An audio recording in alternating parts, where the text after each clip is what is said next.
Hello everybody, welcome to Screen Crush. I'm Ryan Airy. Hi. The Dark Knight is arguably the greatest superhero movie of all time. It elevated the genre and won Heath Ledger a posthumous Academy Award.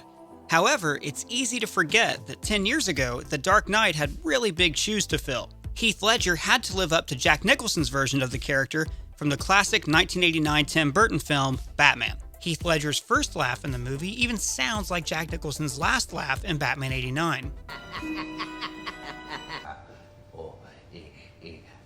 Batman '89 was a monumental success, critically, financially, and personally speaking, the toys were f***ing rad. It relaunched Batman for a new generation of fans who only knew him from the campy 60s TV series.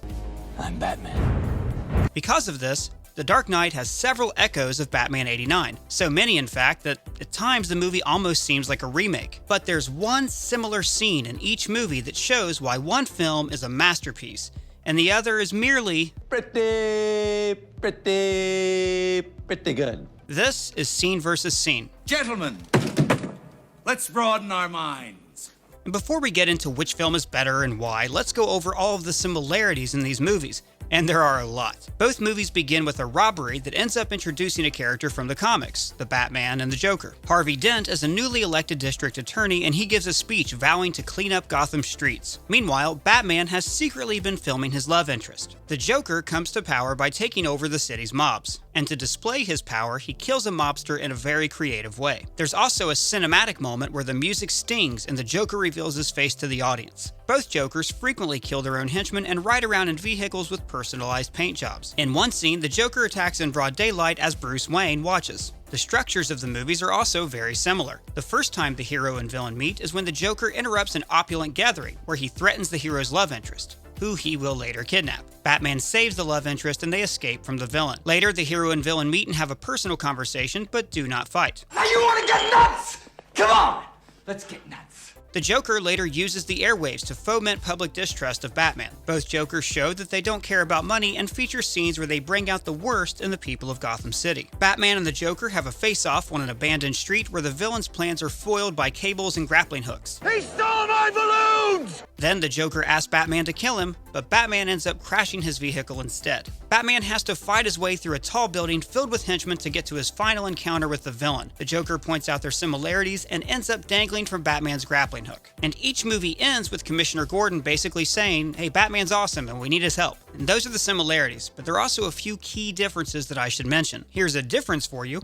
This Commissioner Gordon played Winston Churchill, but this one actually looks like him. In Batman '89, we see the Joker's full origin story and we know his real name, Jack Napier. He was a typical mobster until he slipped into a vat of acid. My God, it's dead! To contrast this, in Dark Knight, we don't know who the Joker is. He comes from nowhere and he tells conflicting origin stories. Wanna know how I got these scars? He's less of a person and more of a force of nature. Napier killed Batman's parents, so in a way they created each other. This was done to give the characters a personal connection, whereas in Dark Knight they share a philosophical connection. They both operate outside the law. Don't talk like one of them, you're not.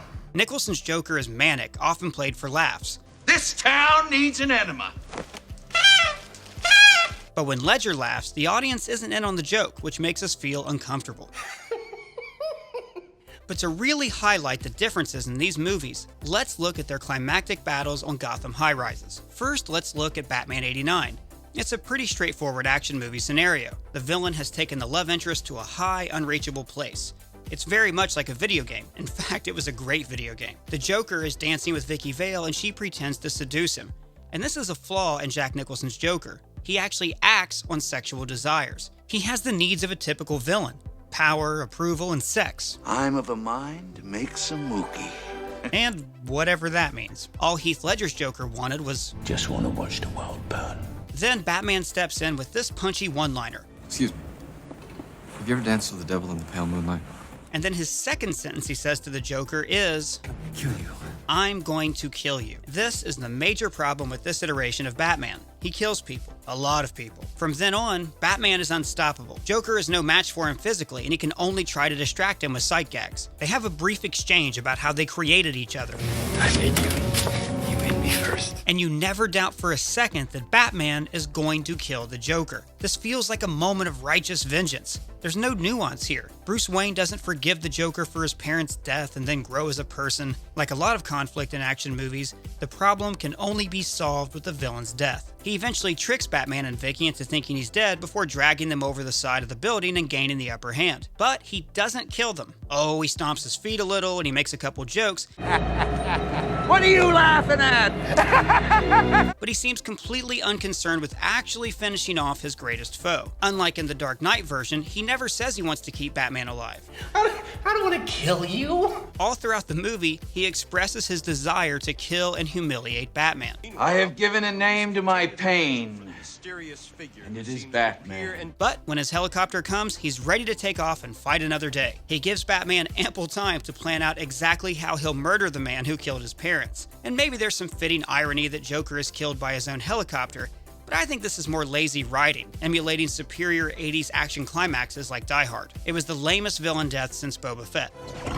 Well, let's compare this to the masterful final confrontation between Batman and the Joker in The Dark Knight. Like in the first movie, there are personal stakes, but instead of the Joker killing Bruce Wayne's parents decades ago, he's recently killed the love of his life, Rachel Dawes. Batman has every reason to want him dead. The stakes are further raised before the fight even begins. The Joker has rigged 2 ferry boats with bombs. Hundreds of people in either boat can blow the explosives on the opposite ferry, thereby saving their own lives by becoming murderers. The fight is intercut with people forced into an impossible decision. Do I sacrifice hundreds of lives to save my own? One boat is filled with felons, further raising the moral stakes. Those men had their chance. So Batman is not only fighting to catch the Joker, but to save all of these people from making a horrible choice. You didn't think I'd risk losing the battle for Gotham's soul in a fistfight with you. And this Joker is a physical match for Batman.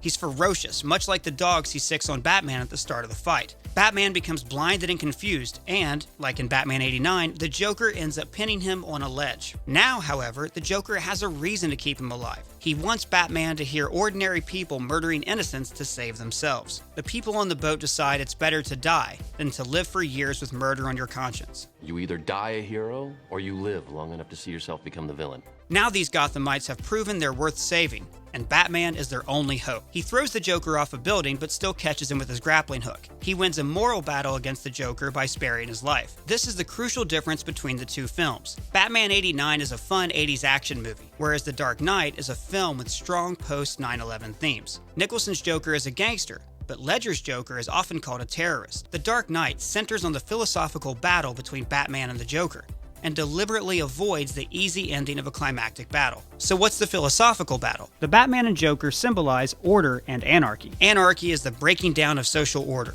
I'm an agent of chaos.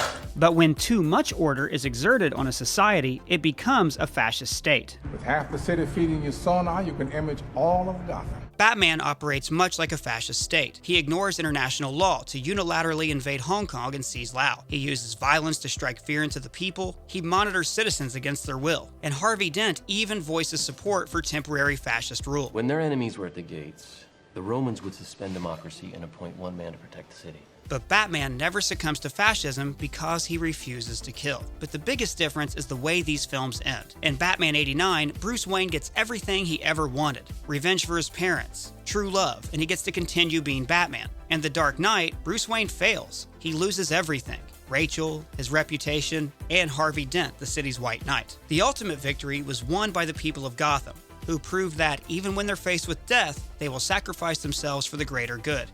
And weaving this victory in between the final fight with Batman and the Joker was a masterstroke, and the reason Dark Knight is by far the superior film.